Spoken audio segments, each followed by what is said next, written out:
Thank you for calling Vivid Smart Home. This is your smart bro. Can I get your name, bro? No. I hate you. I hate your company. Paul! Mom and I've been on Bruh, can I have hold you for hang on like for 5 just a second? Absolutely not. I can't believe Gnarly. you do that. No! What? We have a new door lock.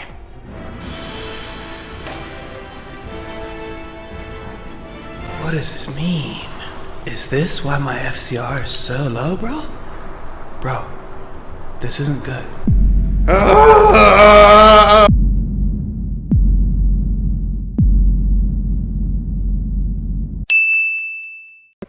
everyone, my name is Austin. I'm one of our supervisors down here in Cedar City. I do our work at home program. I'm here with you today to go over a door lock video for not a new door lock, but a different door lock that we've started to send out. We're going to go over some of the similarities along with some of the differences from the other door lock. I know your guys' time is valuable, so I'm going to make this short and we're going to jump right into it. Crushed the segue. Alright, as you guys can see at first glance, it does look like there are more pieces than the last door lock that you guys saw. What we're going to go ahead and do in this video is cover the different pieces to it, which ones are absolutely essential, which ones are optional depending on situation. Then at the end we'll do a quick review, recap on putting the door lock together so you can see it in action. So let's go ahead and get started jumping into the pieces.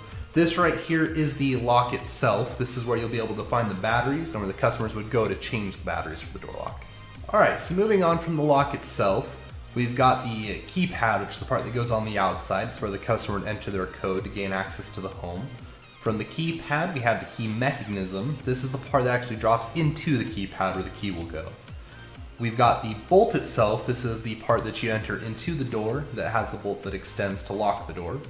From there, we've got the gap ring. Now this is the part, this is one of the pieces that's different. It's used to fill the hole if the last door lock left a hole too large for our door lock, but we will go into more detail on that later. From there, we've got the back plate. This is the glue that holds it all together that we can mount all the pieces on. We've got our keys here, which are pretty basic, same as all keys for all door locks. We've got our strike plate. This is the piece that does go on the door frame. That's where the deadbolt will enter into to secure the door. And we've got our bolts. These are the part that go into the back plate to help mount everything together. Moving on from the bolts, we've got these 3 sets of screws. These are all for the strike plate for the door frame. Determining the length will be between you and customer based on door thickness or door frame thickness and door frame material. From there, we've got these 2 screws, which are for the deadbolt itself. They're what helps secure the deadbolt into the door. From there, we've got these 2 screws. They're for the actual back part of the lock where the battery pack is. It helps to mount the lock onto the door. And to round it up, we've got these 3 screws right here. They are optional. These are to help secure the case onto the back part of the door lock where you would access the battery pack. Alright guys, let's jump into a voiceover as I show you the install for the door lock. This is the bolt itself. It's going to feed right into the door. These screws you'll use to secure the bolt into the door. You don't need a power drill for these steps. You'll notice that's what I'm using. We didn't have a screwdriver on hand. This is what it'll look like afterwards. This is the bones of the door lock. This is the key mechanism. This is going to go right into the keypad like we talked about earlier. It'll fit right on in, nice and snug. You're going to take that wire and feed it underneath the bolt. You don't want to put it through any of the slots in it, but this rod coming from the key mechanism will feed right into the bolt. When you turn that, that's what extends the door lock bolt. Now you'll see that the wire is right underneath. It's not caught on anything. Now this is the gap ring. This part is one of the new pieces. This is optional. It's only used if the previous door lock left a hole that's too large for our door lock. It'll help fill that gap.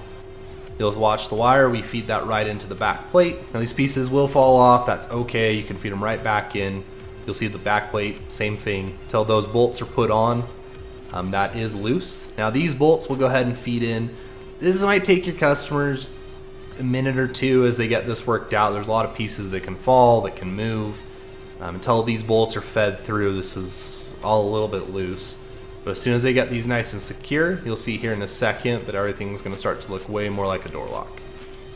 That's our door lock. As you can see, the wire is still fed through the back plate, still accessible. That's the slot that the wire is going to feed into. You'll see it says up on the wire. Plug that into the back part of the door lock, the part that'll be on the inside of the house. Once that's secure, we can go ahead and fasten this to the rest of the door. So we'll go ahead and take these little screws, the ones with the larger head size that we saw earlier, will go in these holes. Something about these screws is these can flip around inside of the hole. We want to make sure that it is facing the right way as your customer puts it in and that it doesn't flip around on them.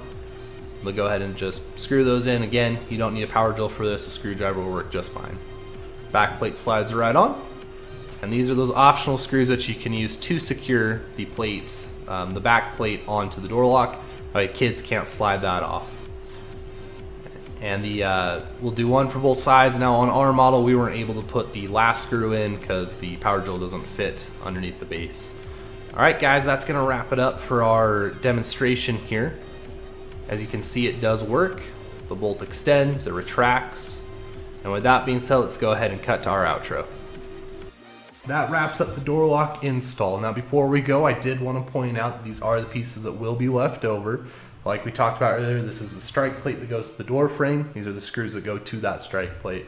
And of course they will have their keys to be able to manually lock and unlock the door. Again, I'm Austin. I appreciate you guys dropping by and hanging out with me today. I hope this video is helpful for the differences with the door lock. I'll catch you guys later.